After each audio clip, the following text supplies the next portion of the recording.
All right, all right. What's going on, everybody? Welcome back to the Coffee Q&A, your daily dose of coffee Q&A here on the Ono Coffee channel. Every weekday, Monday through Friday, 10 a.m. Eastern time. Well, most every weekday, not always, but so today we've got some kettles here for you, right? Because today's question comes from Brian, and he's asking, why the, basically paraphrasing, I don't remember the exact quote now, but why are you taking from a larger kettle with a short spout and then putting it into a smaller kettle with a long spout? And I think that's a great question. And let's go over some basics on kettles just to familiarize ourselves with it. There are many different types. By no means this spread of kettles is the definitive answer to all kettles. Kettles can be very personal to a barista or to a coffee maker, right? You want to have one that feels good ergonomically for you, one that has good amount of capacity for whatever your purposes are, and you want to have something that's going to have, a controllable angle. I mean, a spout that's going to give you the control that you want, right? Some spouts do not allow you to control with a fine trickle. Some do. That may or may not be important to you. So it all kind of depends on you, as well as the way that it looks aesthetically. Does it look nice to you? Those are important things to think about. Rusty says, I feel like I'm watching America's Kitchen on finding the best. Unlike America's Best Kitchen, we're not testing everything. Those guys are very, very good at testing. Sometimes I agree. A lot of times I agree with them. I like their stuff. But sometimes you're like, well, come on. No, I don't know about that. But anyway. Now, in my particular case, I'm using, like especially here on the show, we use two different types. Well, two basic kettles. In the cafes, like for example, at the Cafe du Spro, we used very similar to what we do here on this show. And then at the Hamden coffee shop, as well as the Towson one before that, we actually would use big water towers that would hold water at a very particular temperature. And then we would dispense the water into our pouring kettles. And in those situations, the only kettle we had was this, right? We would have this tower that was running at like 198, I think we set it to Fahrenheit, or 200 Fahrenheit.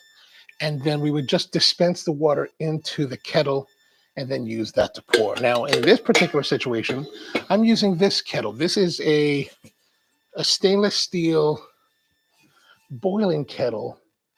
This is not the large. I think this is maybe 4 or 5 liters. It's not terribly large, but it is large enough for what we're doing here. And the one that we use at the Cafe du Spro is actually the biggest one, the 7 liter, because we want to have a lot more volume. And so why are we using this instead of boiling in this? Now, you can certainly take any of these and boil directly the water in them. And then there's even other manufacturers will have kettles that are electric. They actually have a base, and you put them on the base, and there's a heating element in the bottom of the kettle, and it will heat the water in there. And then some of them will some of them are just really simple boil. And then the other ones will allow you to set temperatures and hold at those temperatures. So it really kind of depends what you're looking for at home. Kione, aloha to you from Thailand, but made it back home. Good. I hope it was a safe journey and a pleasant one at least. Peter's with us. Good evening to you, Peter, as well. Mom's here. Good morning to you, Mom. So there's different ones available depending on your circumstance, right? So for example, I was at home and by myself, maybe I'd use one of those boiling kettles. And actually, I do. Actually, when I think about it, I do have an old school Bodum electric boiling kettle that has a base, and you pull it off. And this thing is like 20 years old. I still use it. It's all plastic. It's probably leaching BPAs into my bloodstream, and I'm going to have some kind of illness due to it. But I still use that to boil. I also have one that's from, I think, Hamilton Beach that a friend of mine was like, I'm going to get rid of this. Do you want it? So, sure. I can always use boiling kettles. And then we have Bonavitas that have the digital controls. You can set them to the temperature. Of course, Fellow makes one that is really quite nice. I used that a couple times because Matt has one. I borrowed it for a bit. Really lovely as far as the controllability, and even the ergonomics of the kettle are really nice. What I hate about that, and I really hate it passionately, is that it has a jiggler restrictor inside the spout, which is great if you're a newer or not as experienced a coffee maker, because it prevents you from flowing too much, right? It regulates the flow of water through the spout. I don't want that, right? I want to be regulating it by this rate. You know, kind of like those guys that are into Second Amendment rights. They're all like, "This is my safety," right? Well, this is my regulation, right? So that's what we talk about. Um, I don't want restrictions. I don't want restrictions on my rights, because this is all about freedom of pouring, right? You know what I'm saying? All right. So now these are just a few. These are actually pretty much the same types of kettles, right? This is the original Café de l'Hambre kettle. This is the knockoff version, the Kalita Pelican. So they're pretty much the same. I use the Pelican because they're pretty much just a smaller, more compact pouring. Like this one, it holds a lot more water. It's enameled on the inside. If you look at this one, this is the one they use at the Café de l'Hambre, and it's a good size. Has their name on it. But this one they actually put onto natural gas burners in their shop, so they'll put it directly on the flame. And all of these are designed so you can put them directly onto your heating element, whether it's a gas, hot plate, electric, or if you want to use induction. Everything I buy, I try to keep with induction friendly. Like these two Hario, Buono, and Fit kettles are also induction friendly. So we use induction at the Cafe Bispro, and we use induction at the newer shop because it's just a little more efficient and less heat generation, so it's a little bit more comfortable to use. It does use a little bit more electricity, and it's very efficient. So you can use these, or you can put these directly onto any kind of heating source. Now, of course, the last one that I have here is just the brewing kettle. So this one, these are tempered glass, so they could go on heat if you want, but really it's just more for receive. I just thought I'd throw that in here. But again, like I said, there's so many different models with so many different styles. So you really kind of have to, go out and get a feel for them. If you get the chance to go to like a coffee show or something like that, or maybe a shop that has a really great selection. I don't know what places those are because I don't really ever recall seeing. There's only a couple places in the world that I've ever been to that had amazing selections for coffee brewing gear. Two of those would be Union Coffee in Tokyo on Kababashi Street, any of the Tokyo Hands department stores in Japan, and this place called Sulilat that owns a place called their main cafe in Riyadh has an incredible selection of brewing gear. You're just like, it's kind of like Costco of brewing. You're like, holy smokes, this place is out of control. So you can buy like kettles, or if you want to buy the latest like Lamazoko Lever single group, you can buy it from them directly, and they've got it in stock. It's a very wild place, but there's not too many places in the world. There's also one place in Dubai, Brewing Gadgets, Gautam's place, his place. You walk there, you're like, whoa, crazy, crazy, crazy. It's like a small Union Coffee, a small version of Japan's Union Coffee in Dubai, and but Union Coffee is this department store. It's a coffee store, not coffee shop, right? You don't buy brewed coffee, you buy all kinds of gear, and it's like 3 floors of like coffee gear. You're like, oh my gosh, I had no idea. Like, I mean, those brew towers we use, those 3-stage brew towers. I mean, we're talking ones that are like this tall, right? This is from floor to this height. Like, you're just like, oh my Lord, how do these small Japanese like cars get this even transported to wherever they're going?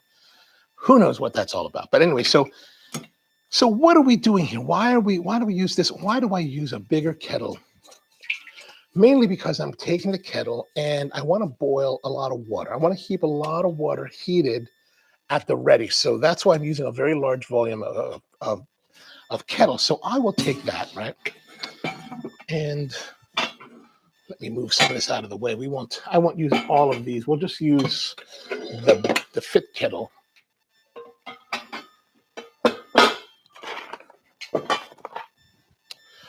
And we're going to take our heater. And so what I'll do is I will take the water, the kettle, and I'll fill it with water. Usually there's a little bit of water in here now. As you can see, I'll just take, like if I was in a cafe environment, I would fill it up a lot more, but I only keep it about that full. So it's not terribly full. And because, part of the reason I'm not keeping it terribly full is that here on the show, I only need enough water to brew one coffee most of the time. So I don't really have a huge volume. I just need to have a greater volume than what I need because I want to have more hot water than what I need what that I have an immediate need for. I'm going to turn that on, and I'm heating it on full blast, right? So what's the idea? The idea is that I'm going to keep heat the water, heat it up to boiling. I want a good rolling boil. And if we're in a cafe environment, once I bring it up to the full heat, full boil, I'll turn it down a little just to kind of maintain. As we understand, if you're at sea level, your boiling temperature is 212 degrees Fahrenheit or 100 degrees Celsius. What we're looking for in brew temperature is somewhere between maybe 195 to 200 degrees Fahrenheit, which is, what is it, 93 to 95 Celsius? Is that right? You guys that are outside the United States can correct me on that. I'm always catching up on conversions. Like there's certain things in coffee, like brew temperatures, I think mostly in Fahrenheit. When it comes to roasting, I tend to think mostly in Celsius. But then trying to correlate the two, to deduce them is like, oh, like for me, I know 35 if we're out is like hot. 40 is crazy, right? But then, what I think is comfortable may only be like 20. I don't know when it drops to like if I'm in 75-degree weather, cool, with like nice humidity, is that 18 or is that 20, 22, 25? I don't really know that. I just know certain milestones, right? Peter says, it's like trying teapot if kettle spout did pour out. Right is not right. Pour out right is not right. I think yes. Now, the one thing about like having this is a butane burner, but one of the things about having the gas burners is that there's a lot of heat that escapes that's not being, transferred into it. That's why part of the reason why I like induction. Plus, you also have to be a little bit careful. Like the day that we were doing the one show where I was wearing the suit, I actually burned my jacket on this burner because it actually sits down here where I can more readily grab it. The bar top is 42 inches, which is already high. And, I try to keep it at about 30 inches, 34 inches, because it just makes it easier. So you don't have to, because when you're working this high, you got to work really hard, right? Because it's not so ergonomically comfortable. Now, I will boil a lot of water in here, and then I'll transfer it into this. Now, this kettle right now is empty, right? It's totally empty. And it is at whatever the room temperature is. So we want to check the temperature. This is a little infrared thermometer with a laser pointer that I bought on Temu for pretty cheap. It's a 1500 degree thermometer. I bought it mainly because I've been using a pizza oven, and my other one's only good for like 600 degrees, and I need to be able to read 800 degrees if I can. So I got this relatively very affordable, like incredibly affordable trigger operation. And so let's look here. We're hitting it. It's about 73 degrees, 74 degrees in there. So that's the ambient temperature here. Now that, of course, from our 200, let's say we want to brew 195 to 198. From our target, that's 110 degree difference, right? 100, whatever it is, 114 degree difference. This, by pouring the hot water into here, that's going to dive our temperature. So if I'm boiling it at 212, 210, 212, and I pour it into here, it's going to dive the temperature down, which is what we want. I want to have a little bit of dive happening because I want the water to cool down, hopefully under the 200 degrees. And then I also want to I also boiling a lot here so that I can pour a lot so that I will have some thermal mass of temperature mass in the water so that as I'm pouring, the water maintains as much heat as possible. Now, when we finally pour it in here, right, even though I put the cap on, the temperature is always being leached out, right? The heat is always on a cascading slope. So we have to pour it out. So, and as we're pouring, it comes out and it's going to be losing temperature. And then when it hits the cooler coffee, the 75, 74 degree coffee, or maybe it's a little bit more because we've ground it, then that's going to dive the temperature a little bit more. So you're not, even though you're saying even if you were to measure and get 198, you're not really getting 198 brewing. It actually is falling. So that's why I don't necessarily worry too much when I'm starting to pour as to what the exact temperature that I'm starting at, because I already know that it's always constantly cascading downward. Eduardo, good morning to you, man. How are you? So we're just waiting for this to come to a rolling boil, and then we're going to check our temperature. Now I'm just using this 197.6. It's not quite boiling yet. Let me pull this over. Ouch. You can see it's not quite boiling, so we're going to let that boil. Keep the cap on while you're boiling so that it holds it. And you can see a little, you don't even see this here, but there is a little bit of steam coming out of there. Let's see if there's any. So we're starting to see a little bit of boiling, right? 206. So even here, I'm getting 206, 201. Let's use a probe thermometer. This is the ThermaPen from ThermalWorks. This is an excellent thermometer. So it's showing me 210. Oh, my battery's dying. Okay, so it's showing me 210. So we're pretty much right at the boiling point. I mean, it is a rolling boil there. Rolling boil, look at that. Now we're going to double check on here. 77 degrees. I'm going to use this little trivet. Now we're going to turn off the water, and we're going to go straight into it. Pick this cap up, and then I'm going to pour it all the way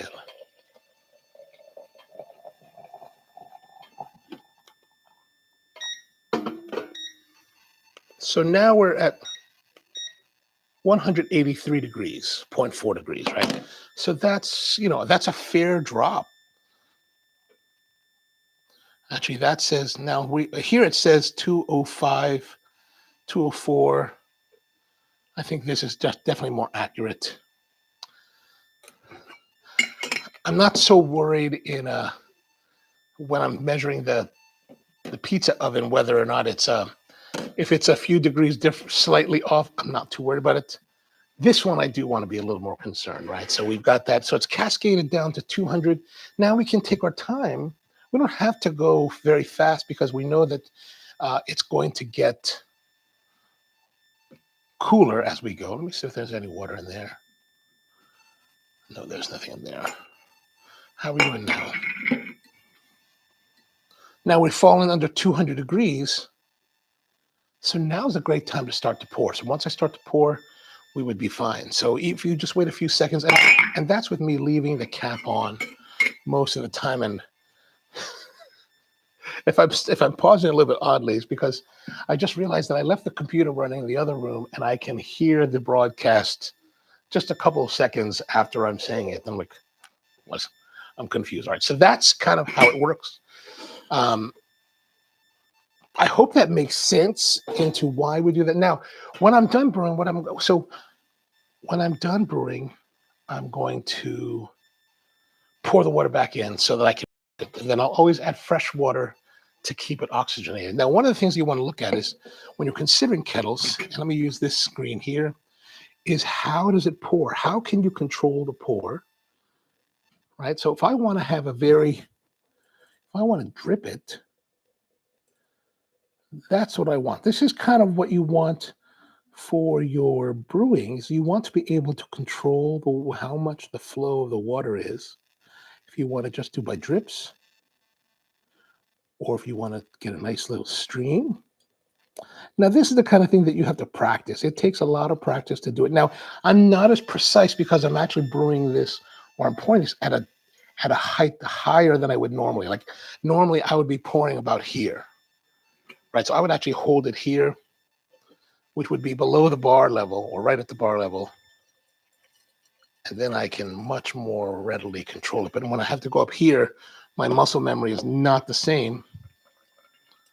So that's something to consider for your home brewing setup is what kind of height do you want to brew at? Like I don't find that brewing at bar height, 42 inches, is very comfortable. I think it's good serving if you want to have people that are sitting at bar stools which I hate, by the way. I hate bar stools, especially full height bar stools. I hate that the most. Like when my friends and I go out to eat, they're like, hey, let's go to the bar stool. Oh, let's sit at the bar. Hell no, I don't want to sit at the bar. Last thing I want to do is have my feet dangling and like, if I'm sitting at a table, if I want to man spread a little bit, maybe if I want to rotate my torso and sit a little bit crooked, I want to be able to do that. But with like when you've got your feet dangling in the air and no place to put it to secure it to give you some foundation, man, I think that sucks the most, right? So that's what I'm saying here. So let's look here again. It's all about the pouring, right? This is where the kettle really comes into play. And this is why we talk about the ergonomics of the kettle. How does it feel in your hand, right? So really, if you can test it out, you want to be able to go to a place where you can, say, hey, can I put some water in it and pour with it? And hopefully they're a good reputable shop. You should be able to do that, or at least they'll have something so that you can sit there and pour your coffee or pour the water and just see how you like it, right? See how does it feel for you? Does it feel comfortable? Does it feel like you have control? And everybody's going to be different, right? Everyone has a very different way of doing it. Let's say if I take this one, right, this Kalita Pelican, I'll pour some in there. It has a whole different way of working, right? It has a whole different feel of ergonomics, right? And this spout is, there's a very different way of doing it. Like this one, I think, once you really understand how to work it, you can have very, very fine control of your water flow.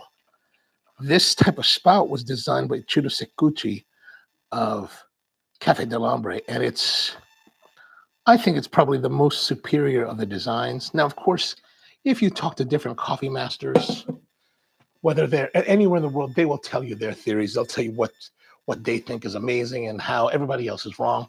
That's just par for the course, right? That's how we roll in this business, right? Everybody else is a charlatan who doesn't know what they're talking about.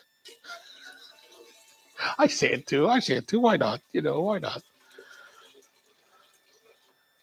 Like, what do those guys in Melbourne know? Nothing. All right, so what we're going to do is going to reheat this water. And we're going to do some brewing because, it is kind of what we do. I'm heating it back up. I'm going to add a little bit more water to it. Now I'm going to just boil it down here in its position so that it's more comfortable. I'm adding a little bit more water, fresh water, so that the water's oxygenated and is a bit more fresher in that respect. So some things to want to do is like you want to make sure that if you have any kind of kettle, you want to leave them stored. They're hot. So the nice thing is you can leave the lids off. Leave the lids, especially if you're using them, they've got steam in the bottom like this one does. Leave them exposed like this, right? Just leave them that way. And eventually they will dry out and not have any problems. If you have something like this, which is a enameled steel, you do want to be careful. Like I have damaged it. I dropped it a few times. So the enameling comes off. It's come off a little bit on the inside. So I really have to re-enamel, scrape it down, and then re-enamel all of it to protect it. These do get a little bit of abuse. So those are some things to keep in mind as you're using a kettle. You want to have just some care things. And then every once in a while you want to clean it out. This probably could use a cleaning. So let's brew some more today. Let's do a little bit more brewing. We're going to check out. If you have questions about this, let me know. Kiona says, if your kettle is cast iron, would it retain more temperature stability since cast iron retains heat more? It's a yes and no thing, right? So once the cast iron has reached a point of equilibrium, yes, it will hold it longer because it has that retention. However, you do have to heat it up. So if you're boiling it in the cast iron, so let's say you boil in the cast iron and you reach 212, it will take you longer for that temperature to cascade down before you can pour from it. If you wanted to pour directly and brew, like, and what is the thing that happens? People always talk about burning their coffee. There's no such thing as burning in their coffee, right? I think that was just an easy way for people to describe it in the past. But basically, it's a matter. So water temperature is a matter of extraction. Coffee is extractable in pretty much any temperature, right? It just the amount of time that you want. The higher the temperature, the faster the brewing, right? And you can get a little bit more of the bitter notes to come out of the coffee the higher you go, right? A little bit brighter notes, a little bit more bitter, a little more acids, things like that will come out when you're like, if you're pouring it right on boiling, it's not going to be the same as if you let it cool down to, let's say, 195, right? And some people are brewing like 190, 188. And those are things that as you're, and one thing is that once you understand all this and understand how to manipulate the water temperature, and if you use something like this to measure your temperature, that'll give you a little bit better understanding of what you're doing, so you can actually figure out what is it that you like, right? Because again, we're just talking about coffee as a hedonistic pursuit, right? That's all that it is. It's something that we consume to enjoy. So why not do it in the way that you like, so that you can be greedy about it and enjoy it for yourself, right? It's kind of what we're about. So we got our coffee here. Let us pour it out. We're going to do 24 grams.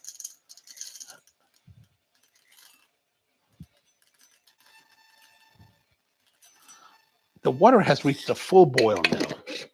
I'm just letting it boil while we're doing this, just because,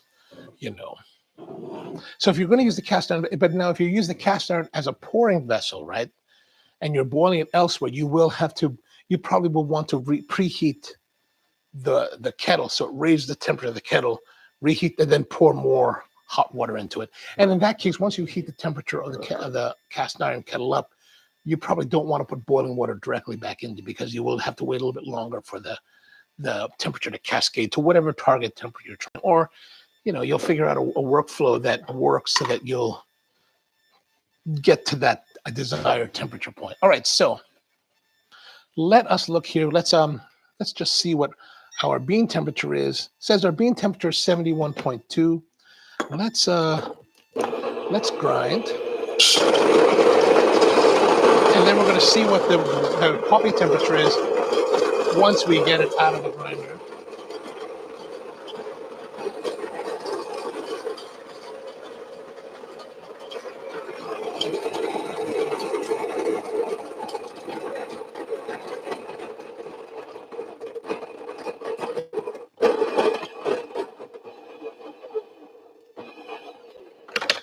Okay, let's see. What do we have? 76. So what we 74? Is that right? Now 76. So it did raise the temperature of our coffee a little bit. Now we're going to be taking a bit of time to get everything together, so it'll probably rise. Today we're going to use the Cafe Arabica. I don't remember if we used this already for this brewer and this coffee. This is the House Nation, of course. Like I said, we're going to just use the House Nation and the different filters to see if we notice really any difference with our beautiful ODZ Benjerong brewer with the lovely modern Monet resin enameled flower. Look at those flowers. God, that's so beautiful, so beautiful. All right, but take that there, take this here. We're going to take our filter, fold it over as usual.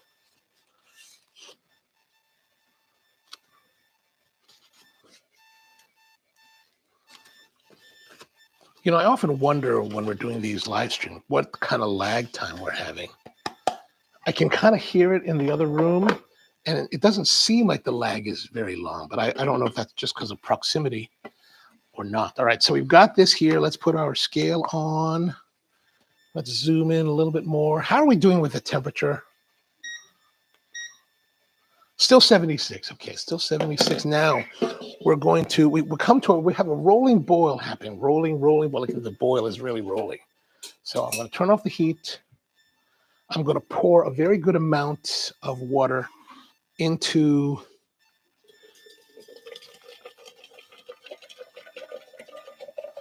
Bryan's with us. Darn it, missed the answer. Don't worry, there's plenty to go. So I'm going to fill it up pretty heavy, as you can see, about 3/4 of the way. Let's look at our temperature here and see what kind of temperature it's giving us. It says it's 205. So 205, we can wait a little bit of time. I'm going to leave the lid off just a little bit longer to see. Now here's something that as you brew, there different temperature of water will affect different temperatures of your coffee and the results that you receive. All right, so let's see if we can. I'm going to hold this in here, stick this in there. So 84 degrees. How are we doing temperature wise now?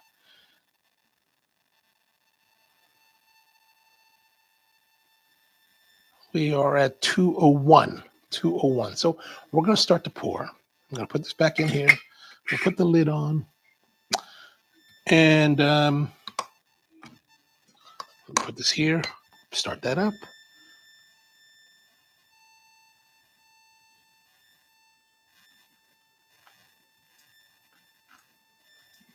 So poured 44 grams or so, and at 182 degrees, 180.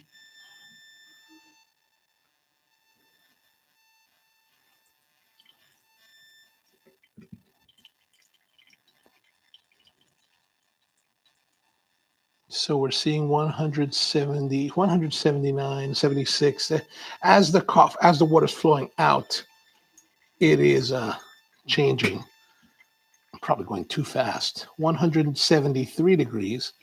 So we're not really getting the temperature that we think we're getting. And I'm definitely brewing a little bit faster than I normally do, because I've introduced this new variable that I'm trying to control. 180.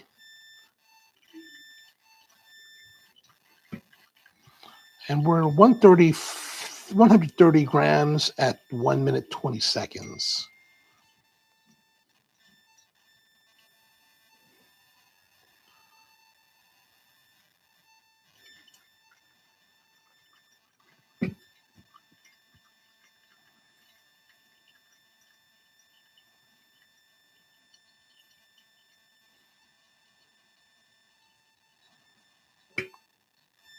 So we're now a little bit behind. So let's go to 180 or 170, 170 something, 180 at 150.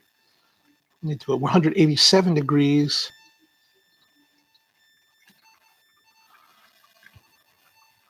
We'll go to 200 at 2 minutes, 186 degrees. Oh, you can't really see that, can you? I don't know if I can see it myself anymore.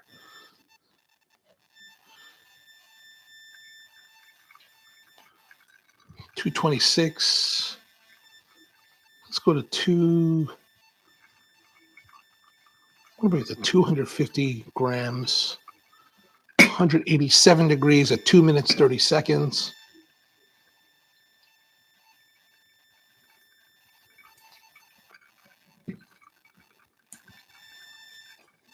$185, 273 grams, 2 minutes, 50 seconds.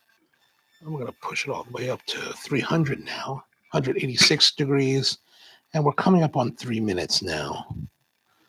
Now, I only have the probe just a little bit into the coffee bed, not really very far down. 320. Let's go all the way now.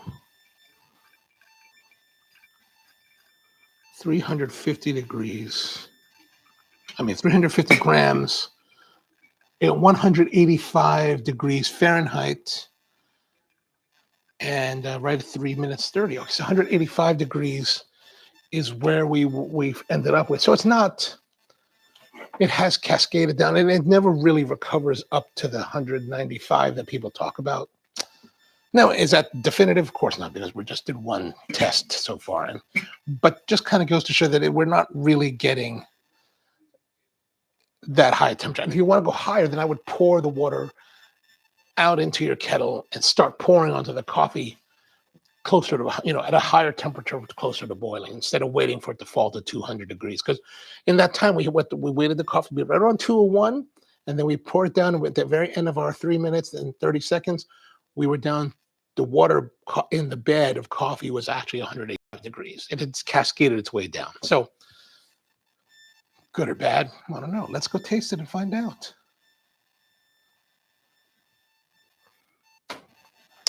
Oh, let's be careful. Got to be careful with this thing.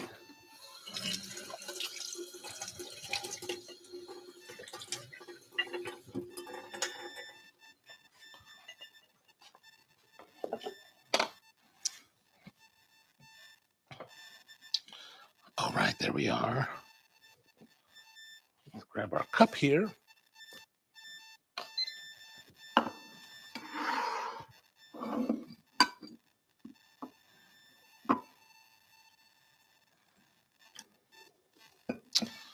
All right, there we are. Peter says, yeah, all about how the water flows out that spout. Absolutely, absolutely. Okay, so we've got our coffee. So this again is the house nation that we've been using for the last couple of days with the Benjerong ODZ brewer. And now the only thing we've been changing is the filter paper. This is the Cafe Abaca paper. And we've paid attention now to the temperature. Though I do suspect that it's probably a little bit cooler than we normally would be brewing, because I tend not to wait that long for the water to after we pour it into the kettle to cascade down.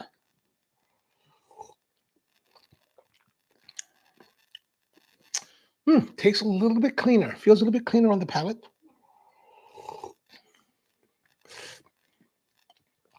Nice, good body. The bitterness that we've been getting is not as pronounced as the last 2 days. And maybe that's part of it, right? So, for example, I mentioned a moment ago that I'm not waiting as long for the water to cascade in temperature down before pouring it. And that higher temperature, so if we're pushing 205, 206 to maybe upwards of not 210, but let's say 205, 206, by the time we start to pour, that's going to pull more the bitterness out of the coffee and maybe a little bit more acidity. This one, because we waited to start at 201, does not have the same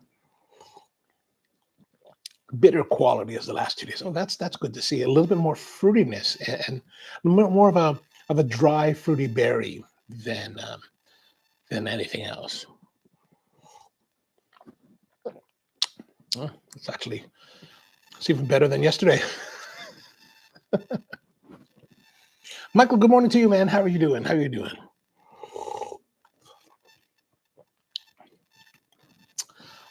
All right. Well, there it is. That's pretty much it for today. I mean, that's pretty much it as far as what we can do. Hopefully that gives a good example of why I'm using two different kettles to brew the coffee. You don't necessarily have to do that. You can certainly use this one kettle, whatever kettle you have, and you can put that on your stove or whatever and heat it up and let it boil and then pour it. The thing you just want to do is you want to make sure that you have enough mass of water so that not only do you have enough to pour your coffee and brew it, but you also want to have enough that the water temperature isn't cascading faster, right? The less water that you have, the less thermal mass of heat that you have, the faster it loses that heat. So if I started with this much water in the kettle, but if I only started here, which is probably what I really need, I would be, the results would be a lot different. So like, for example, we brewed the entire thing and you can see there's still a considerable amount of water left inside the kettle. Right, so and like I said, I always take the water when we're finished, pour it back into the boiling kettle, and especially since in a commercial environment, if I'm using this setup, I will be making more coffee, and then I'll add more fresh water to it to keep the oxygenation levels up. And then what I also will do is that if I was doing this at home, which is what I am doing it now, but when I was finished using it, I would just leave it, after I shook out all the water, shook out all this water, then I would just leave them here like that, let them air dry and steam off. The nice thing is that they're hot already, so it's going to work a lot faster. It's going to evaporate the water a lot faster. put those aside, and then you're pretty much done, right? And Craig's with us. What's going on, Craig? Good morning to you. How are things in Ottawa? We were just talking about the kettles and how to use multiple kettles to brew your, or why I use multiple kettles instead of just one. But certainly, as I said, you can use one, and there are more than these available. There are electronic ones that have that sit on an electric base, and you can program temperatures, and it will it'll heat the water to that temperature and hold. Although I don't know, and this is something you'll have to play with if you get one of those. Let's say you're like, oh, I want my brew water to be 195, but you hold it at 190. You have the device heated to 195 and then hold it at 195. As we're seeing, in today's brew, is that once you start to pour onto the room temperature coffee, it drops that brew temperature down, so the extraction isn't as the extraction will not be as we would have thought theoretically it is. Now, does that mean that it's changing the way that we work with it? No, not necessarily, because we've been brewing without that level of monitoring forever, right?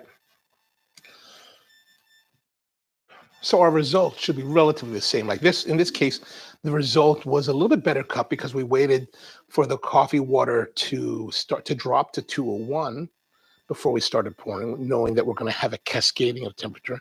And that has reduced the amount of bitterness compared to the previous 2 days of brewing with the coffee. A little bit more sweetness, a little bit more clarity. And when I say a little bit, these are noticeable amounts, and I think it's actually a much more pleasant experience than it would be with the bitterness. Now, of course, if you like the bitterness, you might want to go and keep it hotter so that you can introduce more of that bitterness into your coffee. So it really depends on what you like. Like I said, I think that we should be very comfortable thinking of coffee as a hedonistic pursuit, right? Pleasure overall, right? Like there are some people out there that are drinking coffee because they just need that caffeine hit. Perhaps you're also one of them, and that's perfectly fine. But you know what? When we're talking about it, we want to talk about it in terms of hedonism, right? How do we enjoy the coffee more? How do we do it for pleasure? How do we do it for flavor, for experience, right? And I think however you like it is the best way. Like a lot of people always ask me, they're like, what's the best coffee? And really, it's like whatever coffee you're drinking, whatever coffee you're liking. Like my best coffee, you might hate, right? Like, and that's to be expected. Like there are some people that love Taco Bell. My brother loves Taco Bell. I never go to Taco Bell. I'm like, oh God, no. I don't. My mom goes to Taco Bell. I'm not going to Taco Bell. We just called my cousin because we're going there to Philadelphia on the weekend, and I was like, what about Sunday brunch? She's like, we can go to First Watch. I was like, heck no, I'm not going to First Watch. I'm not going to Philadelphia to go to a restaurant that I can get one of the chain locations here in Baltimore that is, we have First Watches here. So I'm not traveling anywhere to go eat at someplace. It's like the one time I was in Tokyo. One of my friends, he's like, man, I want to go eat at Outback Steakhouse. And I was like, hell no, am I going to Outback Steakhouse here in Tokyo? Like, that's the last place I will ever go. So, again, hedonism, perfectly fine. So go for it, enjoy it, play with it a little bit more. Like this is the kind of thing you want to play with your temperatures and just see, what do you like? What do you find tasty for whatever coffee you're enjoying? All right. That's pretty much what I have to say for today. If you're not too busy and you're interested, it's Thursday, so tonight is the coffee Q&A. Is the Coffee and Cigars live stream to episode 202. We're going to be broadcasting from the Ono Live channel at 8 p.m. Eastern time here on the other channel, on the Ono Live channel. So come join us if you want to talk more coffee and cigars. If not, back tomorrow, 10 a.m. with a little more coffee Q&A. Mom, good to see you, man. Peter, Empty Head. Oh, Empty Head, there you are. Moss Burger, nice. I had Moss Burger the last time I was in Tokyo. I loved it. But I will stop by once in a while and get an Ebi Burger at McDonald's because I kind of dig the Ebi Burger. Skip McD in Japan from Moss Burger was not disappointed. Yes. I mean, the nice thing. So the thing about, I've been to Japan enough now so that sometimes I will stop by the McDonald's there. Usually I'll get the Ebi Burger because that's a very different thing. But sometimes you just want to grab something a little bit familiar. And man, I'm going to say I find that McDonald's outside the United States tends to be better. Like the best Big Mac I ever had was at the McDonald's at the Frankfurt Airport Bahnhof. Like if you go down the lower levels below baggage claim, there's a food court there where you get your tickets, and you go down further to the Bahnhof, to the actual train platforms. There's actually a McDonald's there, and I remember going there one time, and I got a Big Mac because I was like, I'd been away for like 2 weeks, and I was flying back into Frankfurt. I was like, I want a taste of America. And I get this Big Mac, and it's like perfect. It's like got the nice patties with the nice chopped onions, with like cold lettuce. You're just like, why is it so much better outside of America? And I don't care. We're not going to get into politics on that. Anyway, that's it for today. Hope you enjoyed it. Hope that helps. If you have questions about future or suggestions for future videos, let me know. Be happy to answer them. And yeah, Jollibee, great choice. They just named Jollibee the best fast food fried chicken in America. Can't argue with them on that one. All right, Kiana, good to see you as well. Everyone, thank you very much for tuning in, and see you next time.